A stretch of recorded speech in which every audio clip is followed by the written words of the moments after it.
On revient sur cette fameuse réunion qu'on évoquait dès hier au début du Club Imo.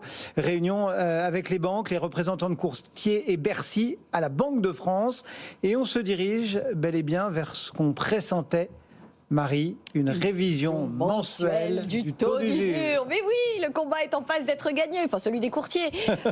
Effectivement, on le sait, j'arrête pas de vous le répéter depuis des mois et les courtiers nous le disent, c'est évidemment la Banque de France qui avait toutes les cartes en main pour changer la donne au niveau des blocages du taux d'usure. Et visiblement, enfin, la Banque de France va abattre ses cartes. Alors en l'occurrence, vous l'avez dit, il s'agit d'une mensualisation de l'évaluation du taux d'usure. Concrètement, effectivement, ça va mettre fin à des blocages. Pourquoi ? Parce qu'on va fluidifier le marché et on va plus avoir ces mouvements de stop and go auxquels on assistait avec cette version trimestrielle de l'évaluation du taux d'usure. Ça faisait qu'en gros, en début de trimestre, paf, il y avait le marché qui fonctionnait très bien. Et puis en fin de trimestre, allez, on va dire un tiers, deux tiers, fin de trimestre, c'était la cata. Les banques attendaient le relèvement et donc du coup, le marché était complètement bloqué. En fait, le problème, c'est la temporalité. Les banques, elles subissent des hausses de coûts quasi quotidiennes et en parallèle, on a leur taux maximal autorisé pour facturer les emprunteurs qui, lui, ne bouge pas pendant 3 mois. Donc c'était compliqué d'envisager la chose et de réussir à produire du crédit immobilier rentable pour elles. Donc oui, ça va sans doute débloquer le marché. Alors après, il faut prendre toutes les précautions qui s'imposent, c'est-à-dire que là, il s'agira d'une solution temporaire. Alors d'urgence aussi, les courtiers disent attention, faut pas attendre avril parce que sinon ce sera trop tard. Là visiblement, il faudra quand même quelques semaines, donc on se dit que courant février ça devrait être bon, donc pour une application au 1er mars, pas avant. Et puis après l'idée ce serait de faire une espèce de clause de revoyure en se disant on fait ça pour un semestre et puis après on voit ce que ça a donné et on le renouvelle si les résultats sont bons. Pourquoi je vous dis si les résultats sont bons ? Parce que forcément l'un des impacts de cette modification, ça sera que les banques auront les mains libres pour augmenter les taux d'intérêt.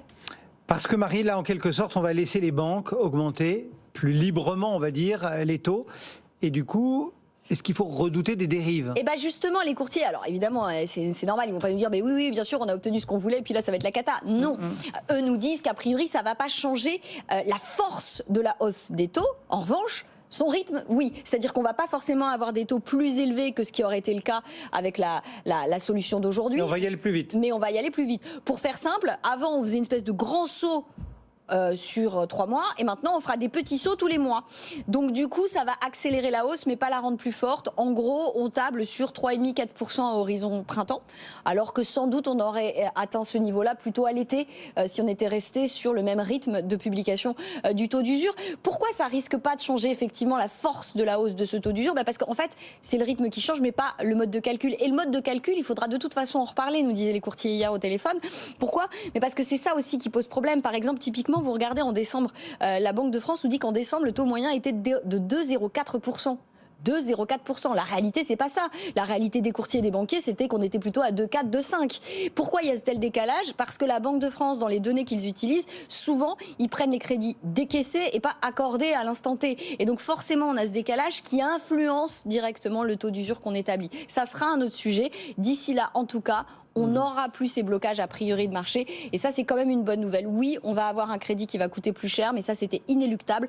En revanche, au moins, on n'aura plus ces blocages ponctuels du marché de l'immobilier.